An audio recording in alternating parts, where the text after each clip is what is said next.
আমি একজন সাহাবার জীবনী শোনাবো আপনাদেরকে। আব্দুর রহমান ইবনে আউফ রাদিয়াল্লাহু তাআলা আনহু। 10 জন জান্নাতের দুনিয়াতে বসে যে 10 জন সাহাবা জান্নাতের সুসংবাদ পেয়েছেন তাদের মধ্যে একজন, আলহামদুলিল্লাহ বলেন। আব্দুর রহমান ইবনে আউফ রাদিয়াল্লাহু তাআলা আনহু প্রথম 8 জন মক্কায় যারা কালিমা পড়ে মুসলমান হয়েছে তাদের একজন। তার স্ট্যাটাসটাকে জেনে নেন। তো তিনি যখন মক্কা থেকে হিজরত করে মদিনায় গেলেন, মনে রাখবেন মক্কা থেকে যে সাহাবারা বাড়ি ঘর ছেড়ে হিজরত করেছে তাদেরকে বলে মহাজির, মানে হিজরতকারী সাহাবা। আর মদিনাতে যে সমস্ত সাহাবারা তাদেরকে রিসিভ করেছেন তাদেরকে বলে আল আনসার, মানে সাহায্যকারী সাহাবা।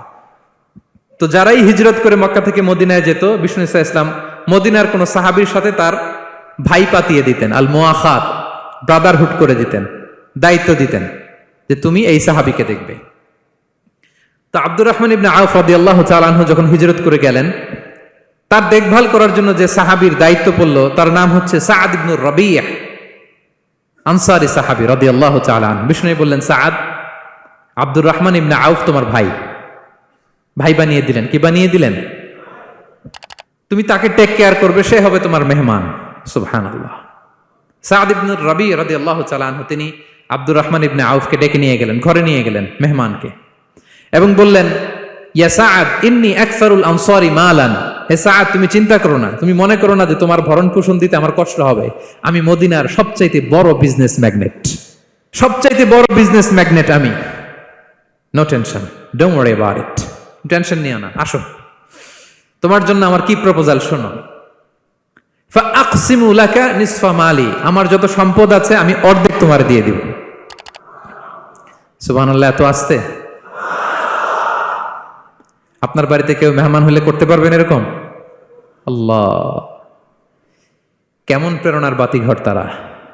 ফাআকসিমু নিসফা মালি, হে আব্দুর রহমান ইবনে আউফ, আমার অর্ধেক সম্পদ তোমারে দিয়ে দিব। এখানেই শেষ না, এরপর বলতে লাগলেন, আমার অনেকগুলো স্ত্রী আছে, তুমি কোথায় যে মেয়ে খুঁজবা, প্রস্তাব দিবা, এত ঝামেলার দরকার নাই।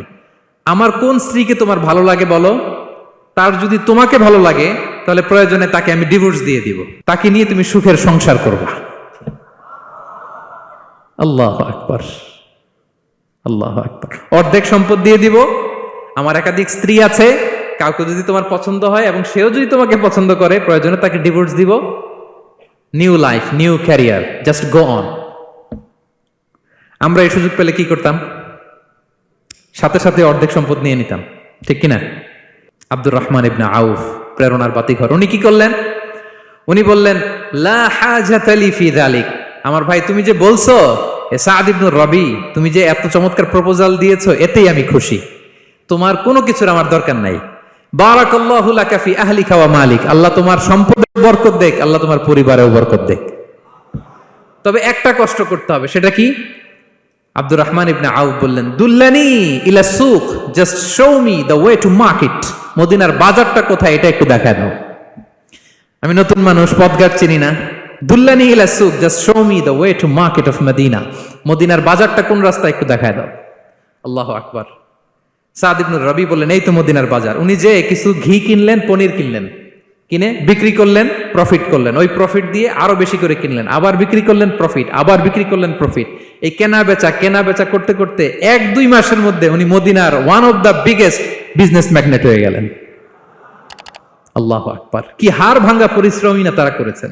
একেবারে রেডি ক্যারিয়ার ছিল, গেলাম সবচেয়ে বড় বিজনেসম্যানের অর্ধেক সম্পত্তি পেয়ে গেলাম। He didn't accept the ready career, rather he made his own path with his own Endeavour. নিজের চেষ্টায়, নিজের পরিশ্রমে, নিজের ঘাম ঝরিয়ে নিজের ক্যারিয়ার তৈরি করেছেন। চিল্লায় বলেন ঠিক কিনা? This is the biography of Abdul Rahman ibn Auf radiyallahu ta'ala. A part of our vision to listen